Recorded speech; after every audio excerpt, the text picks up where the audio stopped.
Radio Pendimi, edicioni qendror I lajmeve. Përshëndetje të nderuar dëgjues të Radio Pendimit, po takohemi në edicionin qendror të lajmeve të orës 16 në Radio Pendim. Ndër të tjera në këtë edicion lajmesh do të dëgjoni: rajoni I Rashkës dyshohet për disa varreza masive. Vazhdon edhe me tutje dhuna të jetë prezente në Siri, të paktën 107 vdekur në natën e fundit në Siri.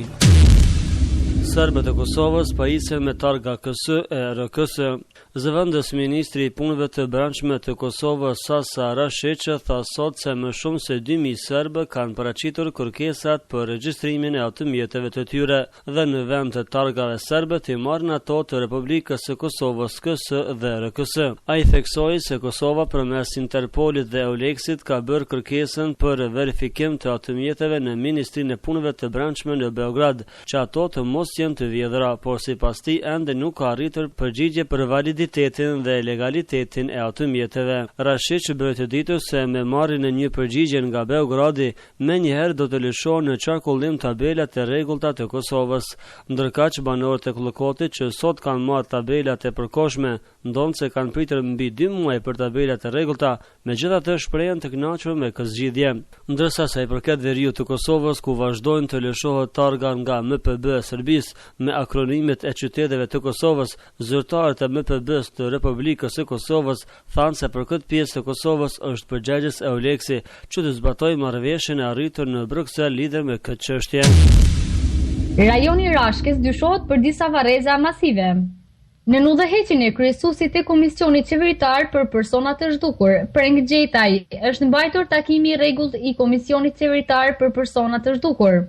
Në këtë takim, krahas anëtarëve të Komisionit të Pranishëm ishin edhe përfaqësuesit e shoqatave familjare të zhdukurve të Kosovës, si dhe përfaqësuesit e institucioneve dhe organeve vendore e ndërkombëtare të përfshira në procesin e ndriçimit të fatit të personave të zhdukur gjatë luftës së viteve 1998-1999, fillimisht përfaqësuesit e komunës së Prishtinës, të ftuar për prezantim në pikën e parë të rendit të ditës, paraqitën në detaje projektin Pllaka për të zhdukurit.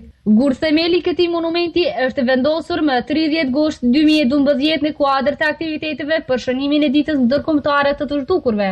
Përfaqësuesit e familjarëve në këtë rast patën mundësinë që të japin sugjerimet dhe propozimet e tyre në qëllim të plotësimit të këtij projekti.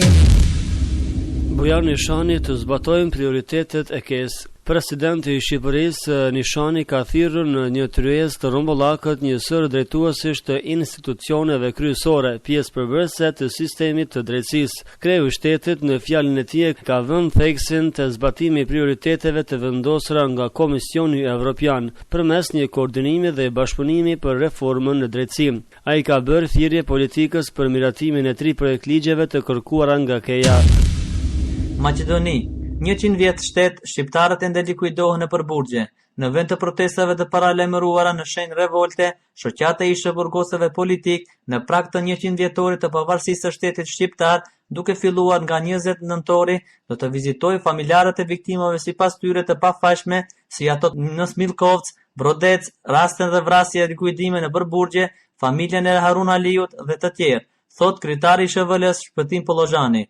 Ndryshe në këtë drejtim, ditë më parë, ishte burgosërit politik shqiptar të Dibrës filluan me parashtrimin e padive në gjykatën themelore, me çka kërkojnë kompenzim nga Republika e Maqedonisë. Qifutët shpërngulin 1000 palestinez nga zonat e tyre. Njoftohet se repartet të ushtrisë izraelite kanë shpërngulur rreth 1000 banor të zonës Avar, që ndodhet brenda kufive të bregut perëndimor, duke parashtruar si arsyetëm stërvitjet ushtarake që do të zhvillojnë në këtë zonë. Kryetari I Asamblesë së Bashkuar të Bedevive të Avarit, Arif El Derame, tha se ushtria izraelite po e detyron popullin e zonës të shpërngulet me pretekstin e stërvitjes ushtarake. Dëshmitarët okular pohojnë se Izraeli ka përqendruar në zonën Avar tanke, transportues të blinduar dhe automjete të mëdha ushtarake. Një javë më parë, ushtria izraelite kishte instaluar në vendin e quajtur Tana, afër zonës Avar, sistemin e mbrojtjes kundër raketave dhe kishte kërkuar nga banorët të braktisin zonën për shkak të stërvitjes ushtarake.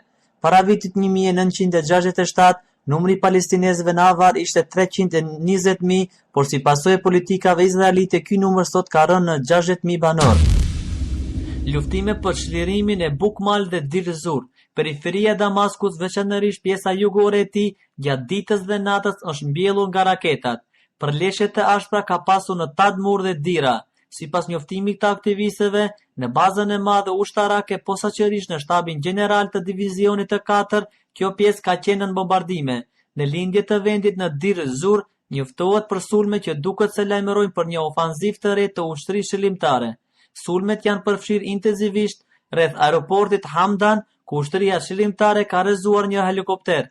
Pa aeroportin, qeveria e ka të vështirë të kontrollojë qytetin Bukmal dhe Dir Zur.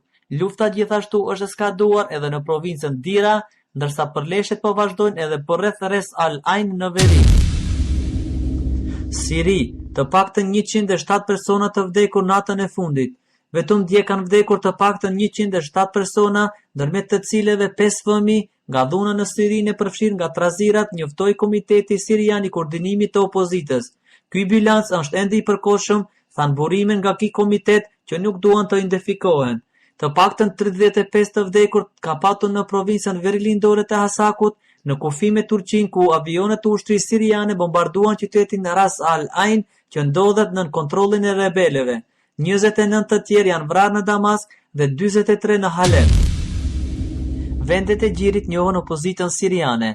6 shtetet e gjirit persik kanë njohur një koalicion të ri opozitar në Siri si përfaqësuesit legjitim të vendit.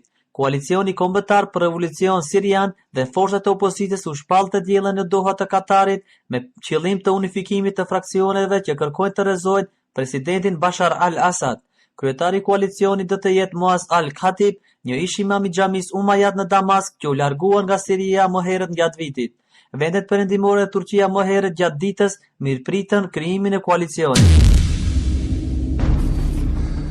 Të nderuar dëgjues, kjo ishte e tëra përgatitur nga gazetarët tanë për edicionin qendror të lajmeve të orës 16:00. Në vazhdim do të shohmi parashikimin e motit. Sipas meteorologëve, koha në kryeqytetin e Kosovës, Prishtinën, është 14 gradë Celsius vranësira dhe diell, ndërsa Tirana ka 19 gradë Celsius me diell dhe Shkupi 17 gradë Celsius po ashtu me diell. Të nderuar dëgjues, kaq ishte deri takimi tonë të radhës. Mirëmbëngjes.